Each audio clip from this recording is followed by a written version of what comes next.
The Betrayal of Jesus by Judas Iscariot, a documentary story. Introduction. The story of Judas Iscariot's betrayal of Jesus of Nazareth is one of the most pivotal and debated narratives in Christian history. His name has become synonymous with treachery, yet the motivations and consequences of his actions continue to be subjects of intense theological and historical scrutiny. This documentary aims to explore the biblical accounts and historical perspectives surrounding Judas, his role among the disciples, the events leading to the betrayal, the act itself, and its profound aftermath. Who was Judas Iscariot? Judas Iscariot was one of the 12 apostles chosen by Jesus Christ. While the Bible offers limited details about his background, his surname, Iscariot, is often linked to Kerioth, a town south of Jerusalem in Judea, suggesting he may have been an outsider among the Galilean disciples. Alternatively, some theories propose a connection to the Sicarii, a group of Jewish rebels, though biblical evidence for this is lacking. Within the apostolic circle, Judas held the position of treasurer, managing the common purse for Jesus and his disciples. The Gospels portray him as a figure whose character was already flawed, with the Gospel of John explicitly stating that he would steal from the common fund. The path to betrayal, possible motivations. The motivations behind Judas's betrayal have been extensively debated. The New Testament offers several perspectives. Greed. The Gospel of Matthew states that Judas approached the chief priests and agreed to betray Jesus for 30 pieces of silver.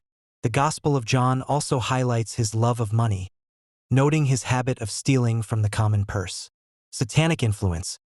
Both the Gospel of John and the Gospel of Luke suggest that Satan entered Judas, influencing his decision to betray Jesus. Political disillusionment. Some scholars propose that Judas may have become disillusioned with Jesus' ministry. He might have expected Jesus to lead a political uprising against Roman occupation and establish an earthly kingdom.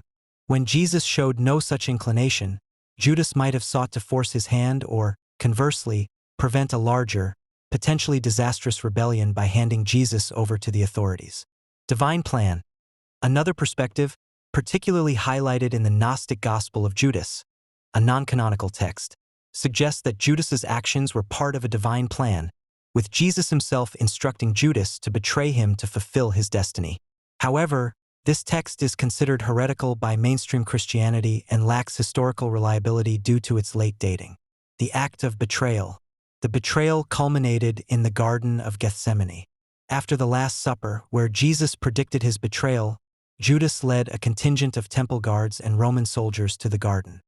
He identified Jesus to the authorities with a kiss, a prearranged signal, and addressed him as Rabbi. This act directly led to Jesus' arrest. The aftermath, remorse and death.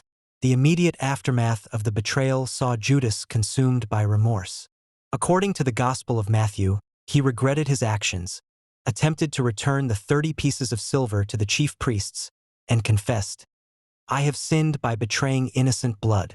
When his repentance was rejected, he threw the money into the temple and subsequently hanged himself. However, the book of Acts presents a different account of Judas's death. It states that Judas used the blood money to buy a field, and there, falling headlong, he burst asunder in the midst, and all his bowels gushed out. This account suggests a more spontaneous and divinely orchestrated death. Regardless of the exact manner, both biblical narratives emphasize the tragic end of Judas Iscariot. Legacy and interpretation. Judas Iscariot's legacy is complex and enduring. His name has become a byword for betrayal, and he has been a central figure in countless works of art, literature, and theology.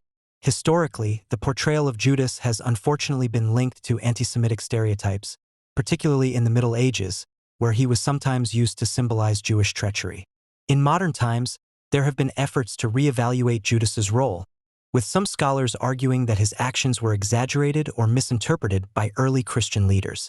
However, the canonical Gospels consistently present him as the betrayer, and his act remains a foundational element of the Christian narrative, setting in motion the events of Jesus' crucifixion and resurrection, which are central to the Christian faith. Conclusion. The betrayal of Jesus by Judas Iscariot is a multifaceted story that continues to resonate through history. While his motivations remain a subject of speculation, his actions undeniably played a crucial role in the Passion of Christ.